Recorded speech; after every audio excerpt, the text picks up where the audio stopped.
વડોદરા સાવલીના પિલોલમાં રખડતી ગાયોનો ત્રાસ જોવા મળ્યો છે। મુખ્ય માર્ગ પર ગાયોના અડીંગાથી લોકો પરેશાન થઈ ઉઠ્યા છે।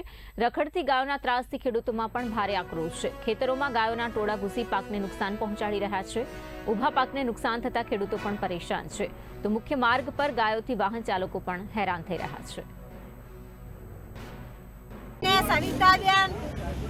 વિવેકભાઈ એની ગાયો રાત દિવસ છૂટ્યો મેકે છે, જઈએ એટલે અમને લાકડી લઈને ધમકાવે છે અને પાછી છે તે ભણવારો કરે। એને ઘેર જઈએ એટલે એ દાદી બની જાય અને અમારું નુકસાન ખેતીનો પાક કોણ અમને આપે?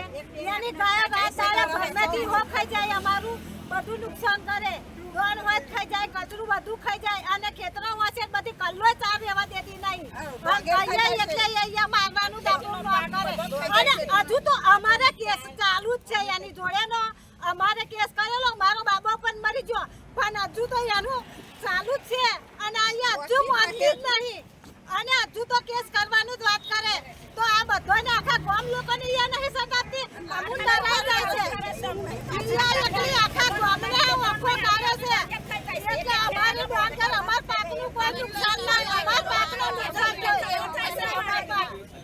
થાય। ત્યારે અમે એને પોલીસ સ્ટેશનમાં સહિતા દેવાની ફરિયાદ કરવા ગયા। આવું કરે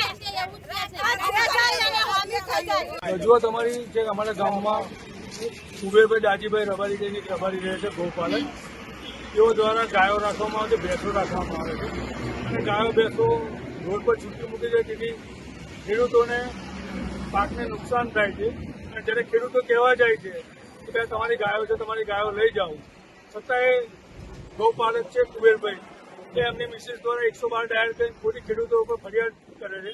ભૂતકાળમાં આવી ઘણી ફરિયાદો થઈ હતી, આજરોજ ખેડૂતો ત્રાસી પીઆઈ સાહેબને રજૂઆત કરવા આવ્યા છે કે ભાઈ આ ખોટી ફરિયાદ છે અને એક અરજી આપી છે લેખિતમાં પંચાયતના લેટર પેડ પર સમસ્ત ગ્રામજનો દ્વારા કે આનું કંઈક બંદોબસ્ત કરો, કારણ કે સ્ટેટ હાઈવેનો રસ્તો છે, ત્યાંથી રસ્તા ઉપર ગાયો હોય તો મોટો અકસ્માતનો પણ ભય રહે છે અને ખેડૂતોને બહુ મોટું જાનમાલનું નુકસાન થાય છે। અને આ જ રીતના એ ગાયો અને ભેંસો વધારતા જાય છે। કોઈ કંટ્રોલ નહીં, માથાભારે ઈસમ હોય અને ખેડૂતોને જીવના જોખમને ખેડૂતો આટલા દયનીય સ્થિતિ ખેડૂતોની છે। આવા સમય દરમિયાન આવા એક ગૌપાલક દ્વારા જો ખેડૂતોના પાકને નુકસાન કરવામાં આવતું હોય અને ખેડૂતો જ્યારે કહેવા જતા હોય ત્યારે એમની પર ખોટા કેસ અને એ બધા ઊભા થતા હોય છે, પીઆઈ સાહેબે રજૂઆત કરી છે કે કોઈ અકસ્માત ના થાય અને ખેડૂતોના નુકસાનને પાક ના થાય, કોઈ ખેડૂતો પર ખોટી ફરિયાદ ના થાય।